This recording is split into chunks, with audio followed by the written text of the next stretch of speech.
আমি সাবেক রাষ্ট্রপতির বেশ কয়েকটা অডিও ক্লিপ শুনেছি এবং সেখানে তিনি তাকে গ্রেপ্তার এবং আটক করার সম্ভাবনা নিয়ে কথা বলছেন, প্রশ্নের উত্তর দিয়েছেন। সেখানে তিনি উল্লেখ করতে চেয়েছেন যে সংবিধানের আর্টিকেল 51-এ তিনি কিভাবে প্রোটেক্টেড আছেন, এবং তিনি সবাইকে বলছেন আর্টিকেল 51 পড়তে।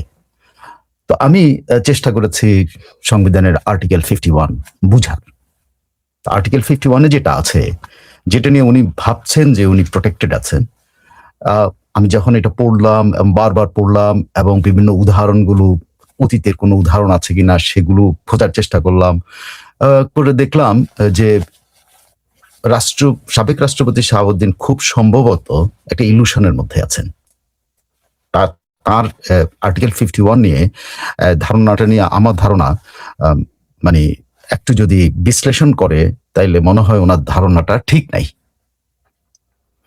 আর্টিকেল 51 তাকে প্রোটেকশন দিয়েছে, কিন্তু কি কি প্রোটেকশন দিয়েছে সেটা আসলে আমরা যদি একটু খতিয়ে দেখি তাইলে আপনি বুঝতে পারবেন। আর্টিকেল 51 যেটা রাষ্ট্রপতির দায় মুক্তির কথা বলা হয়েছে, সেখানে আছে কি 51-এর এক ধারায় আছে, রাষ্ট্রপতি তাহার কার্যভার পালনকালে বা কার্যভার পালনের উদ্দেশ্যে সম্পাদিত বা সম্পাদন করিয়াছেন বলিয়া অভিপ্রেত কোনো কার্য সম্পর্কে কোনো আদালতের নিকট জবাবদিহি করিতে বাধ্য হইবেন না। তবে এই দফা সংবিধানের 52 অনুচ্ছেদের অধীন রাষ্ট্রপতির বিরুদ্ধে অভিশংসন আইনের ক্ষেত্রে প্রযোজ্য হইবে না। তো রাষ্ট্রপতির ক্ষেত্রে অভিশংসন রাখার প্রয়োজনে তিনি রিটায়ার করে গেছেন, কিন্তু আর্টিকেল 51 ওনাকে কি বলেছে এক্স্যাক্টলি আপনি যদি রাষ্ট্রপতি তাহার কার্যভার পালনকালে, মানে উনি যখন কাজ করেছেন অ্যাজ রাষ্ট্রপতি বা কার্যভার পালনের উদ্দেশ্যে, যখন উনি রাষ্ট্রপতি দায়িত্ব পালন করেছেন, সেটা পালনের উদ্দেশ্যে সম্পাদিত বা সম্পাদন করিয়াছেন বলিয়া, সম্পাদিত মানে যে কাজগুলো করেছেন বা যে কাজগুলো সম্পাদন করেছেন বলিয়া অভিপ্রেত কোনো কার্য সম্পর্কে, মানে ওই সময়কাল যা যা করেছেন রাষ্ট্রপতি হিসাবে, তাহা সম্পর্কে কোনো আদালতের নিকট জবাবদিহি করতে বাধ্য না।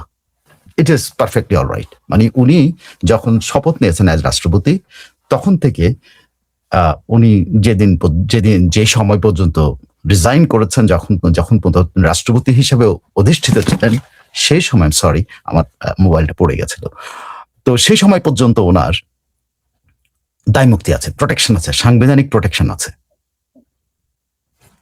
এখন যদি আপনি যদি আর্টিকেল 52-তে কিভাবে বলেন, মানে 51-এর 2-তে যদি আমরা যাই, সেখানে কি আছে, রাষ্ট্রপতির কার্যকালীন 51-এর 51-2 ধারা, হ্যাঁ, রাষ্ট্রপতির কার্যকালীন সময়ে তাহার বিরুদ্ধে কোনো ফৌজদারি কার্যধারা দায়ের বা অব্যাহত রাখা যাইবে না, এবং তাহাকে গ্রেপ্তার বা আটক করার জন্য কোনো আদালত হইতে পরোয়ানা জারি করা যাবে না। এটা হলো তার রাষ্ট্রপতি থাকা অবস্থায় তার বিরুদ্ধে কোনো ফৌজদারি কার্যধারায় মামলা দায়ের করা যাবে না, এবং তাকে গ্রেপ্তার বা আটক করার জন্য কোনো আদালত পরোয়ানা জারি করতে পারবে না। কিন্তু উনি যখন আর রাষ্ট্রপতি নাই, তখন কি উনি প্রোটেকশন পাচ্ছেন? এটাই প্রশ্ন, আমি আস্তে আস্তে বিশ্লেষণ করব। তো এখন আসেন, ও এই 51 ধারার আরো একটা আছে, সেটা হলো 51(3), রাষ্ট্রপতির ব্যক্তিগত ক্ষমতায় সম্পাদিত, ব্যক্তিগত শব্দটা কিন্তু ব্যক্তিগত, নট রাষ্ট্রপতি হিসাবে না, রাষ্ট্রপতির ব্যক্তিগত ক্ষমতায় সম্পাদিত বা সম্পাদন করিয়াছেন বলিয়া অভিপ্রেত কোনো কার্য সম্পর্কে প্রতিকার দাবি করিয়া তাহার বিরুদ্ধে কোনো দেওয়ানি কার্যধারা তাহার কার্যকালীন সময়ে কোনো আদালতে দায়ের করা যাইবে না। তিনি ব্যক্তিগত কোনো কাজ করলেও, যেমন ধরেন উনি একটা জমি কিনলেন, বা উনি কারোর সাথে ব্যক্তিগত কোনো চুক্তিতে গেলেন, অনেক চুক্তি হয় না, আপনাকে এটা দেবো, আপনাকে এই করবো, বা আপনার সাথে কোনো একটা চুক্তিতে গেলেন, সেই ব্যক্তিগত চুক্তির ক্ষেত্রেও কিন্তু তার সম্পর্কে আদালতে যাওয়া যাবে না। এটা দেওয়ানি হতে পারে, মানে আমি বলছি জমি জমা এটা সেটা বিভিন্ন, এটা ব্যক্তিগত, মানে উনি রাষ্ট্রপতির কাজের বাইরে উনি কাজ করেছেন।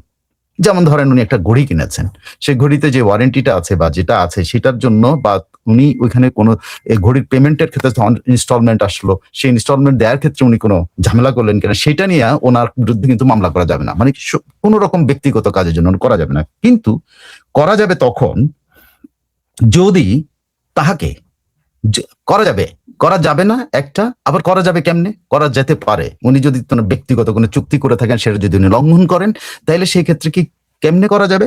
এইটা তাকে ২ মাস পূর্বে একটা লিখিত নোটিশ দিতে হবে। মানে ওনাকে ওনার মানে টেনিয়রের সময় উনি যখন রাষ্ট্রপতি অবস্থায় আছেন, সেখানে ওনাকে ২ মাস আগে লিখিত নোটিশ প্রদান করতে হবে এবং তার এই নোটিশের কার্যধারার প্রকৃতি তাকে জানাতে হবে এবং সেখানে পরিষ্কারভাবে যিনি এই দাবি করছেন সেই দাবিদারের নাম থাকতে হবে, এটার কারণ জানা দিতে হবে, বিবরণ থাকতে হবে এবং যে দাবিদার তার বাসস্থানের ঠিকানা দিতে হবে, সবকিছু দিতে হবে এবং কি প্রতিকার চান সেটাও ওখানে উল্লেখ থাকতে হবে। তাহলে কিন্তু আদালতে উনি যেতে পারবেন। মানে ২ মাস আগে যদি নোটিশ দেন এবং এই সব সমস্ত শর্ত পূরণ করে, তার মানে রাষ্ট্রপতি থাকাকালীন সময়ও তিনি যদি ব্যক্তিগত কোনো চুক্তির ভিতরে যান, সেই ব্যক্তিগত চুক্তি বাস্তবায়নের ক্ষেত্রে যদি কোনো ত্রুটি করেন বা অনীহা প্রকাশ করেন বা উনি শর্ত থেকে বেরিয়ে আসেন, তাহলে তাকে ২ মাস পূর্বে নোটিশ দিয়ে কিন্তু তাকে তার বিরুদ্ধে আদালতে যাওয়া যাবে। দেওয়ানি আদালতে, ক্রিমিনাল আদালতে, ফৌজদারি আদালতে, সব জায়গায় যাওয়া যাবে। তাহলে কি দাঁড়ালো? রাষ্ট্রপতির প্রোটেকশন আছে কোন জায়গাটা?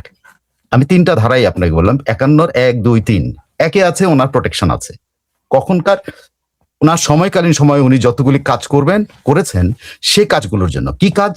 রাষ্ট্রপতি হিসাবে কাজ, মানে রাষ্ট্রপতির কাজ করার জন্য যেসব, যেমন ধরেন অনেকে বলতে চাইবে যে উনি যে এখন বলছেন, হঠাৎ করে এসে বলছেন, এর আগে এই প্রশ্নগুলি অনেকবার উঠেছে কিন্তু উত্তর দেন নাই। সেটা হলো যে উনি সুপ্রিম কোর্টের কাছ থেকে একটা চেয়েছিলেন, ওই অস্থায়ী সরকার গঠন করার, ইন্টারিম গভর্নমেন্ট গঠন করার জন্য উনি একটা পরামর্শ চেয়েছিলেন এবং সে পরামর্শ অনুসারে উনি কিন্তু সাংবিধানিক ধারাবাহিকতা রক্ষা করেছেন।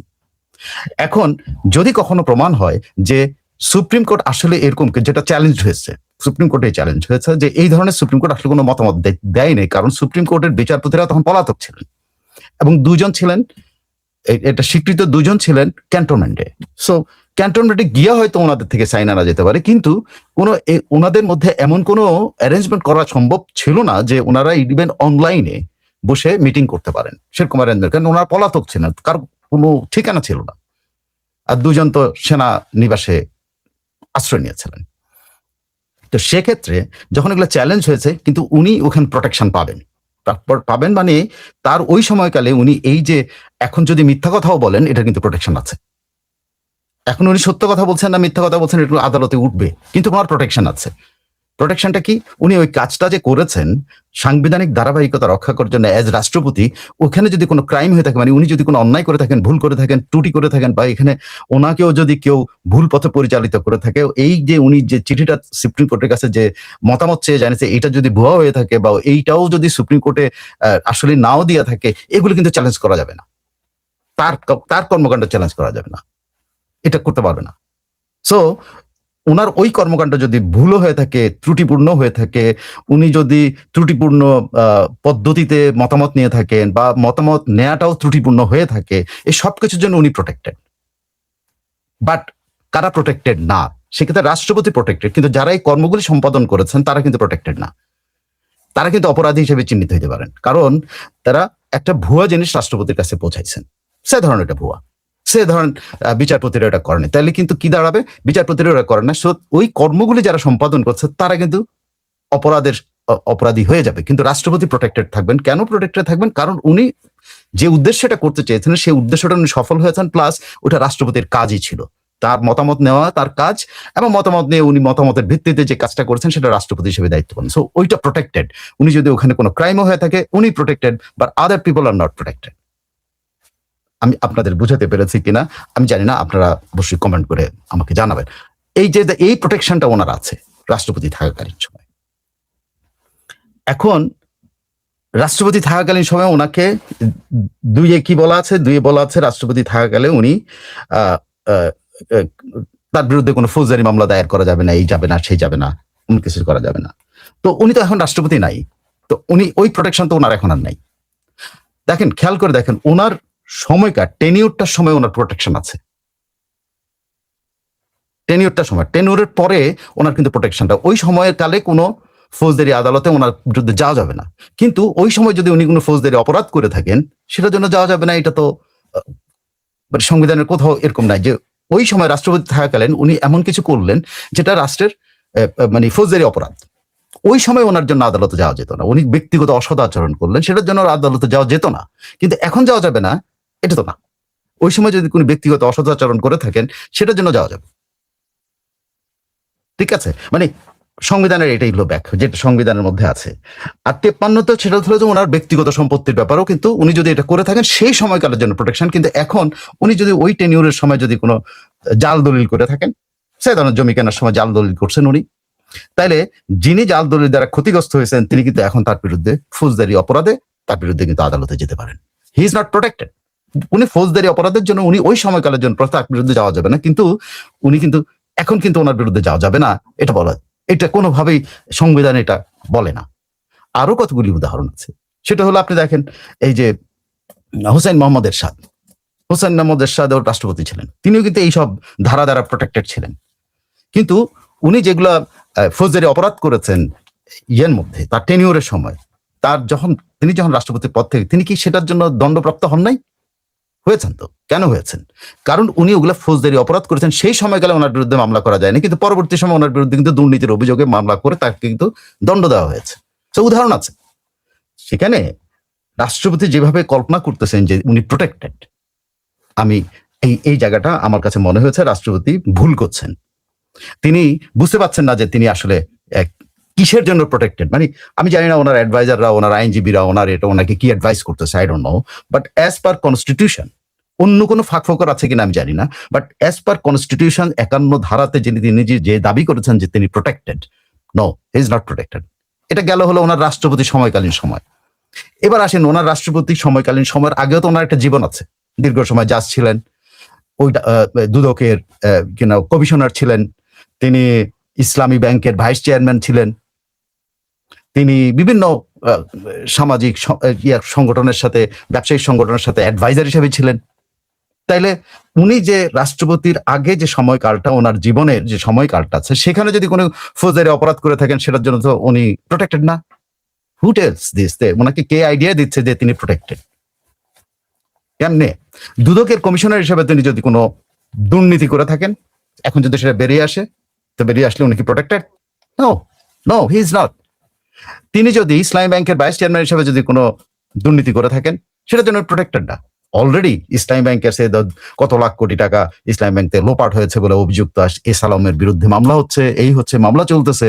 তো সেখানে উনি কি প্রোটেক্টেড? ওই মামলায় ওনার নাম আসলে কি হবে? যদি এস আলমকে সহযোগিতা করার জন্য ওনার নাম আসে, উনি কি protected? No, he is not, he is not. এই কথাটা মানে আমার ধারণা ওনাকে কেউ ক্লিয়ারলি বুঝাতে পারছে কিনা আমি জানি না। যেই মানে বিশাল দরাজ গলায় উনি বলছেন যে উনি প্রোটেক্টেড, 51 ধারাটা পড়ে দেখেন সংবিধানের। 51 ধারা পড়েই কিন্তু ওনার এই প্রোটেকশনের ছিদ্রগুলি বের হয়। উনি ওনার আগের জীবনের জন্য মোটেও প্রোটেক্টেড না। উনি ওনার ইয়েকালীন সময়ে, কি বলে, রাষ্ট্রপতি থাকাকালীন সময়ে যদি কোনো ব্যক্তিগত অপরাধ করে থাকেন, রাষ্ট্রপতি থাকাকালীন সময়ের জন্য উনি প্রোটেক্টেড ছিলেন, কিন্তু তারপর উনি এখন যে কেউ তার বিরুদ্ধে যে কোনো অসদাচরণ যদি উনি করে থাকেন, সেটার জন্য কিন্তু এখন আদালতে যেতে পারবে, কোনো ব্যাপার না। কারণ যেটা সাধারণ দৃষ্টিতে কোনো আইনজীবীর প্রয়োজন না। আমাদের বাংলা ভাষায় যদি আমরা ব্যাখ্যা করে জিনিসটা পড়ি, আমরা যদি মন দিয়ে জিনিসটা পড়ি, আমরা কিন্তু ফাঁক ফোকর গুলো কিন্তু আমাদের চোখের সামনে আছে। এখানে কোনো আইনজীবীর দরকার নাই, ব্যারিস্টারের দরকার নাই, সংবিধান বিশেষজ্ঞের দরকার নেই। সাধারণভাবে আমি আদালতে যেতে পারবো। আমি কি বিচার পাবো সেটা পরের ব্যাপার, আমি কি সলিউশন পাবো সেটা পরের ব্যাপার, কিন্তু আমি আদালতে যেতে পারবো না, এই সাধারণ ধারণাটা একেবারে। এখন যদি আমি আদালতে যেতে পারি, ব্যক্তিগত অসদাচরণের জন্য আমি আদালতে যেতে পারবো, যদি আমি আদালতেই যেতে পারি এবং সেই আদালতে যদি ওই মামলাটা, যে অভিযোগটা আমি করলাম, সে অভিযোগের ভিত্তিতে যদি উনি গ্রেপ্তারি পরোয়ানা যোগ্য অপরাধ করে থাকেন, তাহলে আদালত তার বিরুদ্ধে গ্রেপ্তারি পরোয়ানা দিতে পারবে না। কেন পারবে না? কারণ আমি যদি আদালতে যেতে পারি এবং সে অভিযোগটা যদি গ্রেপ্তারি পরোয়ানা যোগ্য একটা অপরাধ হয়ে থাকে, আদালত কেন তার বিরুদ্ধে গ্রেপ্তারি পরোয়ানা দিতে পারবে না? সো যারা এই আইডিয়াটা তাকে দিচ্ছে যে ওনাকে গ্রেপ্তার করা যাবে না, টোটালি আটারলি আমার ধারণা কি, আমার পড়া সংবিধান অনুসারে আমি যেটুকু বারবার পড়ে দেখেছি এবং অতীত উদাহরণ করে দেখেছি, উনি কোনোভাবে পাবেন না। এরশাদ পায় নাই। এরশাদ তার রাষ্ট্রপতি থাকাকালীন সময়ের জন্যই উনি যে দুর্নীতি করেছেন সেটার জন্য তার দণ্ড হয়েছে। সো উনি রাষ্ট্রপতি থাকাকালীন সময়ে যদি অপরাধ করেন সেটার জন্য ওনার দণ্ড হতে পারে ওনাকে, এবং সেই দণ্ডের হতে পারে এরকম অভিযোগ হলে এরশাদ যেমন গ্রেপ্তার হয়েছেন তাকেও গ্রেপ্তার করা যেতে পারে। সো আমার দেশটিতে সাংবিধানিক যে ব্যাখ্যাগুলো আছে বা সংবিধানের যে অনুচ্ছেদগুলোতে ওনাকে প্রোটেকশন দেওয়া হয়েছে, সে সংবিধানের অনুচ্ছেদগুলো অনুসারে আমার কাছে পরিষ্কার যে রাষ্ট্রপতিকে গ্রেপ্তার করা সম্ভব এবং বিচারও সম্ভব, অসম্ভব কিছু না। কারণ পরিষ্কার করে খেয়াল করে বলেন, ওনার একটা অতীত জীবন আছে, সেখানে দুর্নীতি হতে পারে। ওনার একটা অতীত জীবন আছে, তিনি সেখানে অসদাচরণ করে থাকতে পারেন। তিনি রাষ্ট্রপতি থাকাকালীন সময় অসদাচরণ করে থাকতে পারেন। তিনি রাষ্ট্রপতি থাকাকালীন সময় কোনো ব্যক্তিগত সম্পদ আহরণের সময় জালিয়াতি করে থাকতে পারেন। তিনি ব্যক্তিগতভাবে কাউকে প্রতারিত করতে পারেন। সে কোনটা কি আছে সেটা আমার জানা নেই, বাট ওনাকে মানে ট্রায়ালে নেওয়া যাবে না, ওনাকে অ্যারেস্ট করা যাবে না, এই আইডিয়াটা আটারলি রং। It depends, totally depends on the government.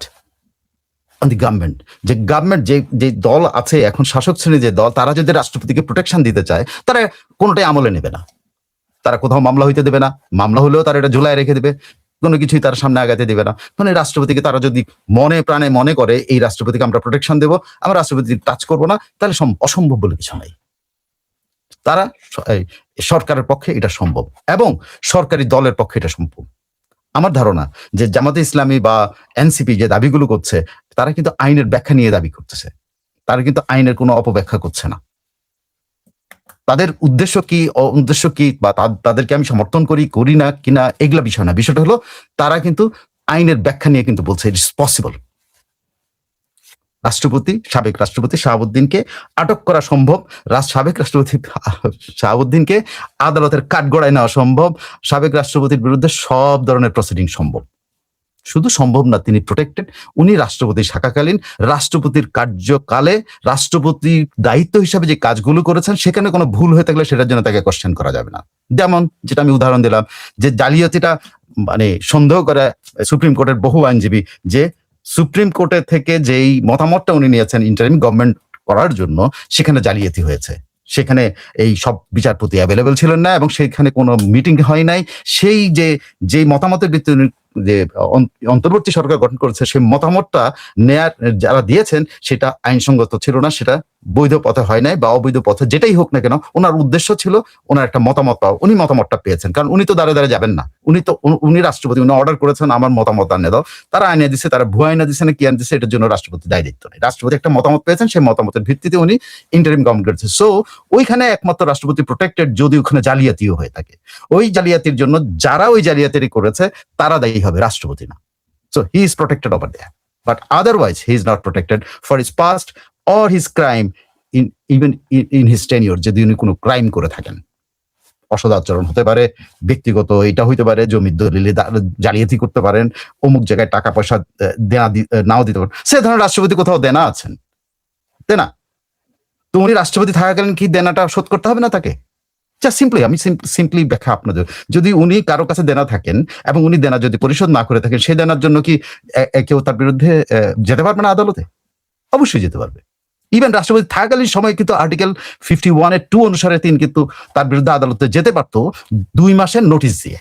যে 2 মাসের নোটিশ সে দিত রাষ্ট্রপতিকে, হে রাষ্ট্রপতি, আপনি আমার কাছে 1 লাখ টাকা আপনার কাছে আমি পাই, আপনি কথা অনুসারে 1 লাখ টাকা পে করেন নাই, এবং আপনার কাছে এই পাওয়ার আমি ওই ব্যক্তি বা আমি ওই প্রতিষ্ঠান আপনার কাছে এই টাকা পাই, আমার পরিচয় এই সেই সবকিছু, আমার অ্যাড্রেস সব দিয়ে কিন্তু 2 মাস আগে আমি নোটিশ পাঠাই, কিন্তু তাকে বিরুদ্ধে কিন্তু আমি ফৌজদারি আদালতেও যেতে পারবো, দেওয়ানি আদালতেও যেতে পারবো, সব জায়গায় আমি যেতে পারতাম থাকাকালীন সময়।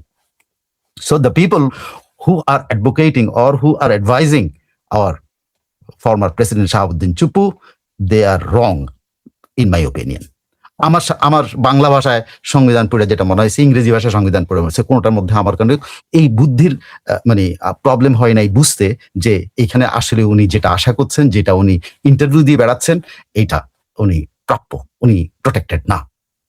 আই এম সরি যে এত এরকম একটা মানে কঠিন মানে কি রাষ্ট্রপতির সামনে একটা কঠিন পরিস্থিতি আসছে। কেন আপনি নিশ্চিত থাকেন, বিএনপি সরকার যদি ওনাকে প্রোটেকশনও দেয়, there will be someone, কোনো এক সময় উনি যদি বেঁচে থাকেন, ইসলামী ব্যাংকের জন্য ওনার বিরুদ্ধে মামলা হবে, কারণ ইসলামী ব্যাংকের মামলাগুলি তাজা। কি হবে রেজাল্ট আমি জানি না, যদি এসালামের বিরুদ্ধে মামলা হয়, তাহলে উনি ওই ব্যাংকের ভাইস চেয়ারম্যান ছিলেন এসালামের দুর্নীতির সময়। তাহলে উনি কি ভাইস চেয়ারম্যান থাকা অবস্থায় উনি কি দুর্নীতির সাথে উনি কি ওনার ইনভলভমেন্ট নাই? যে যদি ওই এসালাম যে ভুয়া যে বলা হচ্ছে যে ভুয়া লোনগুলি নিয়েছে, এসালাম যে পুরা ইসলামী ব্যাংক ফাঁকা করে ফেলছে, সেই প্রক্রিয়ার সাথে যে ফান্ডিং তসরুপের যে অভিযোগগুলো আছে, সেই অভিযোগগুলো কি সাবেক রাষ্ট্রপতি শাহাবুদ্দিনের নাম আসবে না? কারণ ওই সময়কালে উনি ভাইস চেয়ারম্যান ছিলেন। He is not protected over there. তাকে উনি ফুলস প্যারাডাইজে আছেন, বোকার স্বর্গে বসবাস করছেন। আমাদের সাবেক রাষ্ট্রপতি বোকার স্বর্গে বসবাস করছেন। উনি হয়তো করোনা পাইতে পারেন, ওনার কি একটা রোগ, নাম ওইটা আমি ভালো করে বুঝিও না, ওনার নার্ভের কি একটা প্রবলেম যেটা কারণে অচেতন হয়ে যান। তার জন্য আমি প্রার্থনা করি যে উনি সুস্থ হন, উনি চিকিৎসা করাবেন, এই করাবেন, অনেক পরিকল্পনা তার, সুস্থ হন। কিন্তু উনি যে আশা নিয়ে মনে করছেন যে উনি free, he is not free at all, because he has a past and he might have done something wrong during his tenure, যেটা উনি, কারণ উনি এখন থেকে আর কোনো প্রোটেকশন নাই। আরো একটা ব্যাপার আছে, উনি যেটা মনে করছেন প্রোটেকশন, আজকে থেকে গতকাল থেকে উনি যখন রিটায়ার্ড মানে রাষ্ট্রপতি পদ থেকে সরে আছেন, সেই দিন থেকে যদি কোনো অনিয়ম হয়, তারপরের দিনই তো ওনার বিরুদ্ধে মামলা সম্ভব, তারপরের দিনে মামলা সম্ভব, কোনো অসম্ভব না। উনি যদি ধরুন ওনার বাসার বিদ্যুতের বিল উনি যতদিন ক্ষমতায় ছিলেন ততদিন পে করেন নাই, এই জন্য বিদ্যুৎ বিভাগ তার বিরুদ্ধে মামলা করতে পারবে না। বিদ্যুৎ বিল আদায়ের জন্য অবশ্যই পারবে। তিনি যদি সরকারের ট্যাক্স না দিয়ে থাকেন, এই তার সম্পত্তি ট্যাক্স না দিয়ে থাকেন, সেই ট্যাক্সের জন্য সরকার যদি সময় চায়, তার সরকার যদি মনে করে তার বিরুদ্ধে মামলা দিতে পারবে না, পারবে। মানে একেবারে সম্ভব, কোন অসম্ভব কিছু না। সো সাবেক রাষ্ট্রপতি শাহাবুদ্দিন যে কল্পনার মধ্যে আছেন আমার দৃষ্টিতে, তিনি আসলে বোকার স্বর্গে বসবাস করছেন। So thank you all. I think আমি যতটুকু সম্ভব বোঝানোর আপনাদের সামনে বিস্তারিত তুলে ধরার চেষ্টা করেছি। আপনারা যদি মানে মনে করেন যে আমার এই ব্যাখ্যাটা মানে অন্যান্যরাও জানা উচিত, তাইলে আপনারা এটা শেয়ার করে অন্তত যারা জানতে চাইতে পারে, যেমন আপনার আত্মীয় স্বজন, বন্ধু বান্ধব, আগ্রহী মানুষ, তাদের সাথে এটা শেয়ার করতে পারেন এই এপিসোডটা। সব এপিসোডেই আমি এই রিকোয়েস্ট করি, যদি আপনার প্রয়োজন মনে করেন যে এটা আরেকজন জানা উচিত, তাইলে তার সাথে একটু শেয়ার করার জন্য অনুরোধ রইল। সেটা আপনার সোশ্যাল মিডিয়াতে, সেটা আপনি যেভাবে পারেন একটু শেয়ার করবেন। সবাই ভালো থাকবেন। আর আসেন দেখি আপনারা কি বলেছেন, একটু পড়ে দেখার চেষ্টা করি। আরবি ভাই বলেছেন, সংবিধান রাষ্ট্রপতির যে দায়িত্ব দিয়ে তিনি তা কতটুকু পালন করেছেন সেটা ভাই আমি আজকে এইটা বিশ্লেষণে যাব না। ঝর্ণা ফরহাদ বলেছেন, রাষ্ট্রপতি মনে হয় বড় রকমের গেড়াকলে পড়েছেন, ভবিষ্যতে পড়বেন, আওয়ামী লীগ ওনাকে ছাড় দিবে বলে মনে হয় না। আর বর্তমানে এনসিপি জামাতের জ্বালা এখন বইতে হবে, তারা অলরেডি শুরু করেছে, এবং জামাত বলছে যে তারা এটা তাদের দলীয় ইয়াতে আলোচনা করে তারা ঠিক করবে। গোবিন্দ মিত্র, জয় বাংলা, জয় বঙ্গবন্ধু, জয় তো Sheikh Hasina. Okay mister Tamiz, is this a loss for Bangladesh? I don't know, I don't think so. বাংলাদেশের কোনো লস। কবির একে পদত্যাগী প্রেসিডেন্টের শাহাবুদ্দিন সাহেবের বিচার সম্পর্কে বিখ্যাত আইনজীবী আসিফ নজরুল সারের মতামত জানতে পারলে খুশি হতাম। কি বলেন আমি সাইফুল আমিন ভাই? আমার তো আসিফ নজরুলের মতামত, আমি মনোলগ করেছি, মতামত নেওয়ার মতো অবস্থা, মানে আমি কারো এখন পর্যন্ত সিদ্ধান্ত নেইনি কারো সাক্ষাৎকার নেবো বা এটা নেই। আগে মনোলগের যে পরিবেশ আছে, পরিস্থিতি আছে, সেটা সামলায় নেই। শেষ পর্যন্ত উনি আদালতের মুখোমুখি হবেন, আজ হোক কাল হোক, আরবি ভাই বলেছেন। কবির একে, তাহলে কি আমরা ধরে নেব আওয়ামী লীগ সরকার একজন দুর্নীতিবাজ অযোগ্য লোককে প্রেসিডেন্ট হিসেবে নিয়োগ দিয়েছিল? কেন প্রেসিডেন্ট নিয়োগের শতভাগ স্বচ্ছতা স্ক্রিনিং করা হলো না? আই ডোন্ট নো, এটা আপনি আওয়ামী লীগ জিজ্ঞেস করতে পারেন, আওয়ামী লীগ একমাত্র উত্তর দিতে পারবে। মঈন আহমেদ বলেছেন, চুপ্পুর পরিণতি যা হোক তার জন্য আমাদের কোনো সহানুভূতি নেই, আবার বর্তমান অত্যাচারী অদক্ষ মুসলিকা তারেক সরকারের জন্য কোনো বাহবাও নেই। ওকে, Jannatul Ferdous Kona, yes thank you so much. ওয়ালাইকুম আসসালাম। তাহিরা ইসলাম, সামনে একটা সুযোগ করে দিয়েছে, রাষ্ট্রপতি পদত্যাগ করে এখন চ্যালেঞ্জ করা যাবে ইনশাআল্লাহ। ওকে, রাকিবুল হাসান বাবলু, কিছু ঘটে যাওয়া আগে থেকেই ওনাকে সরানো হইল। Okay, thank you brother for your valuable time information. Thanks আপনারা যে সময় নিয়ে শুনেছেন, অনেক ধন্যবাদ। এস আর মামুন, রাষ্ট্রপতি এতদিন দুযোগের মধ্যে ছিল, এখন সে মুক্ত, এটা সত্যি। উনি এখন মালয়েশিয়া চলে যাবে, রোমান্সে বাকি জীবন কাটাবে। জানি না রোমান্সে কাটাবে কিনা, যেতে পারবেন কিনা তাও আমি জানি না। ওকে।